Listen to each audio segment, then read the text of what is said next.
En fait, être photographe, c'est être responsable entièrement de l'acte. Et l'acte photographique est éminemment important. Ça veut dire qu'on arrête le temps.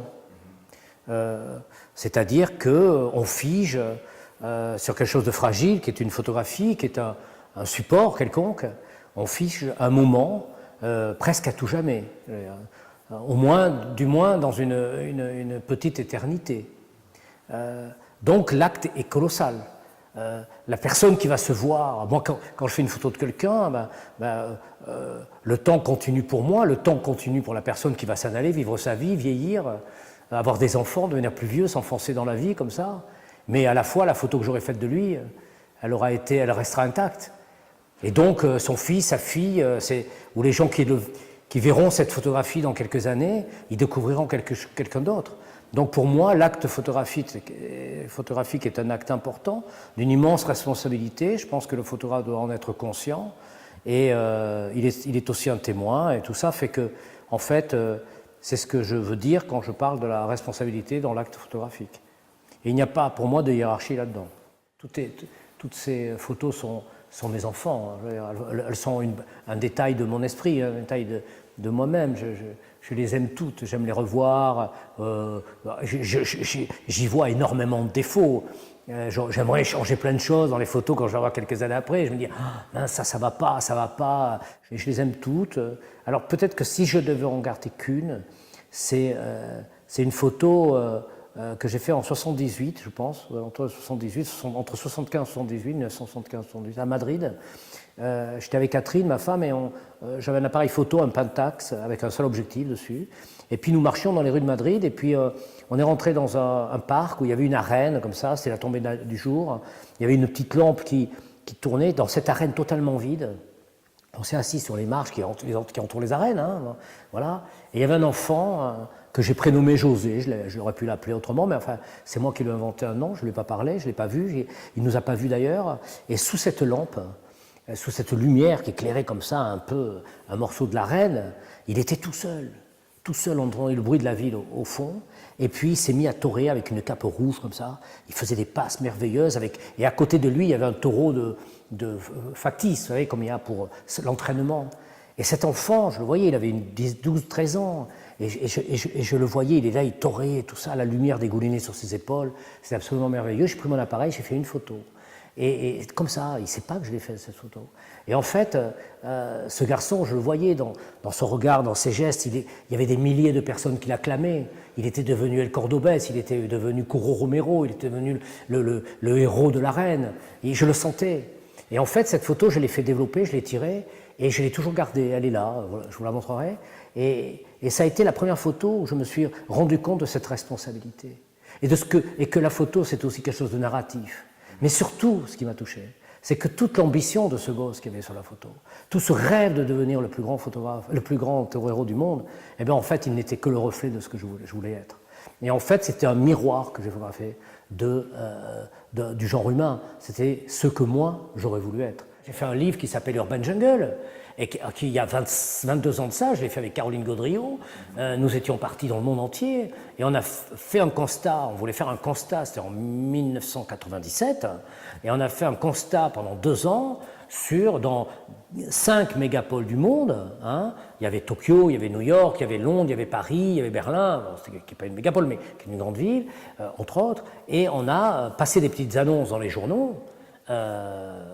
Libération, Village Voice, bon, il y a 27 ans, c'est plus le même genre, c'est différent, mais et on demandait on voudrait des gens qui posent nus, venus de toutes parts, et peu importe qui vous soyez, venez tout seul, venez accompagner, peu importe, on s'en fout, des familles, et vous allez poser pour un photographe.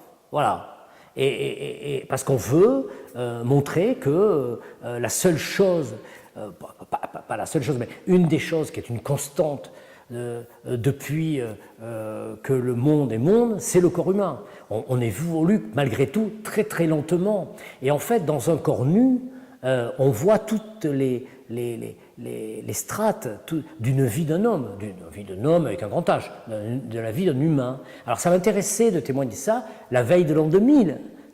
Et donc les gens arrivaient avec leur timidité, avec leur fantasme. Alors on a vu des mecs se tripoter, on a vu des filles se rouler des pelles, on a vu des mecs se toucher, on a vu des petites blondes ingénues avec un teddy-beer qui finissaient la séance en train de se frotter le teddy-beer.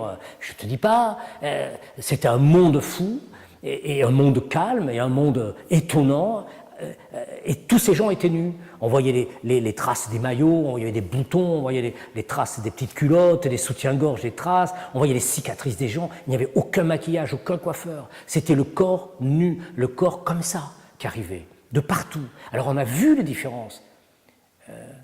On a vu les différences à Tokyo, on a vu les différences à New York, à Paris. On voyait une tendresse à Paris, un mélange des couleurs. À New York, c'était que des mecs un peu taillés, des filles aussi, des machins un peu préparés. Elles se préparaient avant de venir. Bon, à Berlin, c'était des gens tatoués, troués de partout. Enfin, c'était incroyable. Et on voyait donc le corps nu et le corps de la différence. On croit que les habits uniformisent. Oui, les habits uniformisent. Oui, c'est vrai.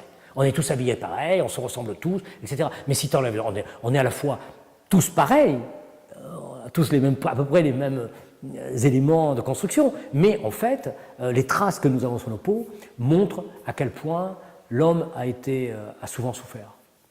Et donc, j'ai eu ce rapport avec le corps. Là-dedans, je pense que c'était mes plus belles photos de nu que j'ai jamais fait.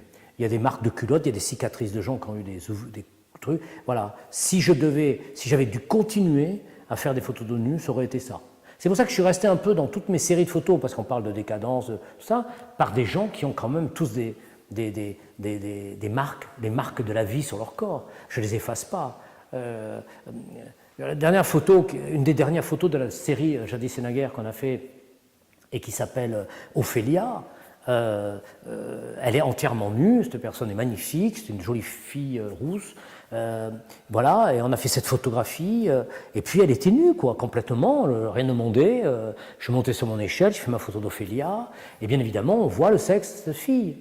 Quand j'ai envoyé ça à la retoucheuse, qui met en harmonie les couleurs, qui nettoie les défauts, voilà, et bien les défauts, les choses qui ne vont pas dans les couleurs, dans la forme, etc.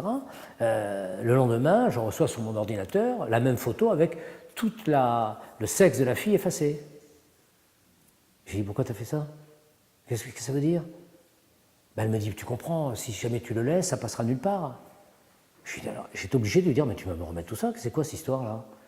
Mais on en est dans une censure qui est incroyable. Moi, je veux tout montrer, je m'en fous, je n'ai pas de tabou. Vous voyez? Et j'ai pas d'interdit.